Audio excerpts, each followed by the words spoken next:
지구상에서 더불어 살아가며 교류하는 수많은 동물들 중에서 인간에게 기묘한 역할을 한 생명체가 있다면 바로 소일 것입니다. 신화와 전설, 민속에서 인간들에게 가르침과 깨달음을 주기 위한 도구로서도 사람들과 밀접한 관련을 맺고 있죠. 숫소는 남성다움, 생식, 괴력, 지배 등 열정적이고 억제되지 않은 순수한 에너지로 그려지고, 암소는 부드럽고 우아한 피조물로서 젖으로 모든 생명을 먹이고 평화롭고 차분하며 평온합니다. 소는 메소포타미아에서 최초로 길들여졌는데 이는 종교적 목적의 희생물로 사용되었습니다. 수메르인들은 숫소의 신을 폭풍의 신 엔린이라 불렀고, 그의 배우자를 달의 여신 린린이라 받들었는데, 해마다 티그리스 유프라테스 강이 범람하면 이 두 신이 결합해서 생기는 일이라 생각해 소를 제물로 바쳐줬죠. 소는 노동력과 고기, 그리고 젖으로 버터나 우유, 심지어 배설물로 연료를 만들 수 있었기 때문에 유일신을 믿지 않는 인도에서는 수많은 신들과 함께 흰소를 함께 소개되고 그려지며 신성시하게 여겨지고 있습니다. 소고기의 소비는 15세기 초에 급격하게 증가했는데, 이는 유럽의 패스트로 인해 수많은 인구가 사망하는 이유가 관련이 있죠. 농부와 수공예 노동자들이 질병으로 인해 노동력이 줄자 지주와 상인들은 울며 겨자 먹기로 노동력에 대한 임금을 인상하지 않을 수밖에 없었고, 그로 인해 육류의 소비가 급증하는 계기가 되었습니다. 16세기 소에 대한 수요가 급격하게 많아지자 스페인은 가축의 수를 늘리려 하는데 그 상황의 한계에 도달했죠. 그래서 스페인 정부는 정착지를 늘려가기로 했죠. 배의 군인들과 보급품 그리고 소를 싣고 스페인 기병들은 아즈텍인들을 무찌르고 지금의 멕시코시티를 함락시켰습니다. 당시 토착민들은 처음 보는 말을 큰 개라고 부르며 말에 탄 사람들을 괴물이라 믿었습니다. 그래서 소수의 스페인 병력이 수많은 아즈텍인들을 도륙해 나갔다고 전해지죠. 그곳은 기후가 온난하고 스페인처럼 늑대같이 해칠 포식자가 없는 소들에게 이상적인 목초지였습니다. 소가 엄청나게 번식해 나가자 도저히 스페인인들로만 관리하기가 어려워지자 1540년까지만 해도 인디언들이 말을 소유하거나 타는 게 금지되었지만 어쩔 수 없이 말 타는 방법을 가르쳐 주었고, 덕분에 그 인디언들이 아메리카 최초의 카우보이가 되었습니다. 그 후 소의 사육 범위가 넓어져 지금의 육식시장에서 가장 큰 역할을 하는 동시에 거대한 목초지를 보유한 북미 대륙까지 연결되었죠.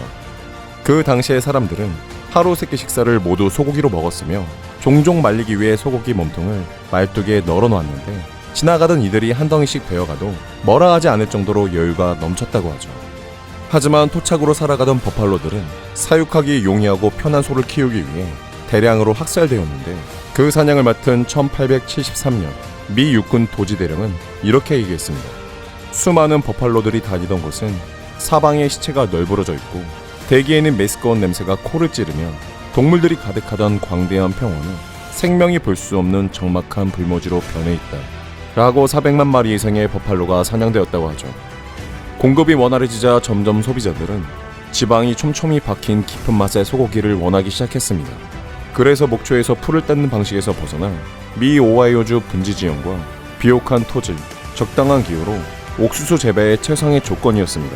그리하여 기름진 옥수수를 먹여 체중을 좀 더 불려 도축하여 영국의 왕족, 런던 시장, 영국의 은행장 등 각계각층의 명사들이 미국의 소고기 품질에 대해 입에 침이 마르도록 칭찬했다고 했죠.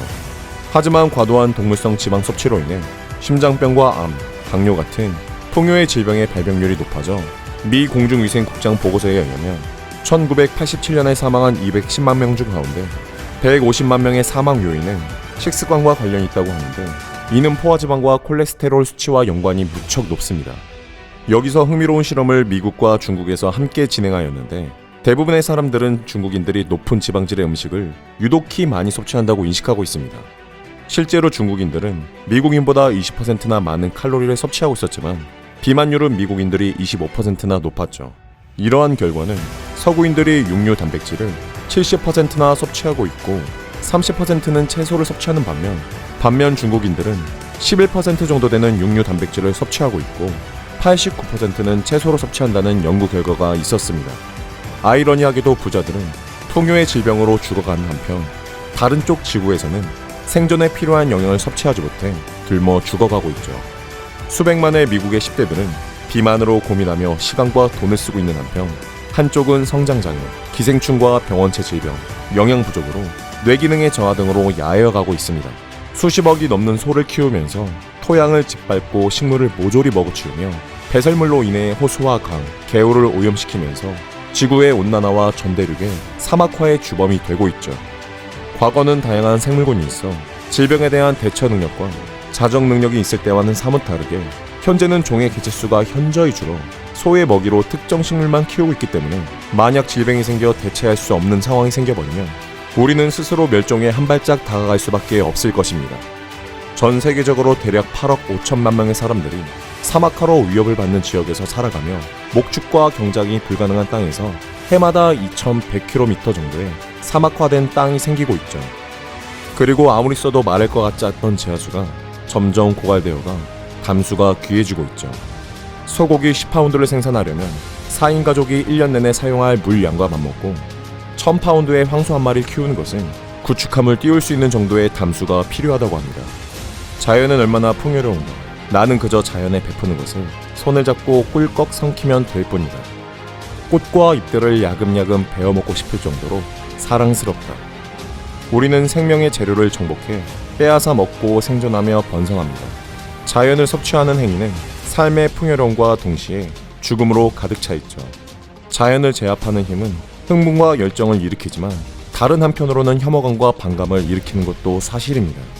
수많은 육류 음식 중 소고기가 가장 높은 위치에 있으며 그 밑으로는 닭, 물고기, 그리고 달걀, 치즈로 인식되어 있어 신화나 전통에서 붉은 고기에서 흐르는 피를 체력, 공격, 정열의 상징으로 여겨졌죠. 그래서 먹는 방법에도 한쪽이 태워지고 안에는 붉은 핏기가 도는 굽는 요리를 남성다움, 사냥, 전사 등 남성 중심의 요리로 인식되어 있습니다. 그와 반대로 20세기 초에는 여러 발간된 건강 잡지에서 임산부와 젖을 분비하는 여성들은 붉은 고기를 줄이고 대신 닭고기, 물고기, 달걀 같은 부드럽고 가벼운 음식을 권장했다고 해 여성스러움이 강조되었죠. 붉은 피는 전통 문화에서 상속의 매개자로 간주되어 과거의 남성 중심 사회에서 남성의 혈통은 사회적 계급을 정하는데 가장 중요하게 여겨졌습니다. 현재도 스페인 일부 지역에서는 투우 경기가 끝난 죽은 황소를 아내가 정육점에서 얻어와 그 고기를 남편의 식탁에 올려 남자의 원기와 사내다움을 유지시켜준다고 믿고 있습니다. 소고기 신화는 반복적으로 남성 지배를 영속화하고 계급 차별을 조장하며 세계적인 환경과 건강 문제 등을 일으켰습니다. 과거의 황소와 암소의 신성함은 잊어버렸고 생산의 기계로 전락해버렸죠. 지금도 수요를 충당하기 위해 어딘가의 숲이 불타 목초지로 바뀌고 사막화가 되며 그곳의 사람들은 고통을 받고 있습니다. 고기를 소비하지 말자가 아닌 어떻게 하면 자연과 공존하여 인류의 생존의 올바른 다음 단계로 나아갈 수 있는 방법이 있을지 고민해 볼 필요가 있습니다.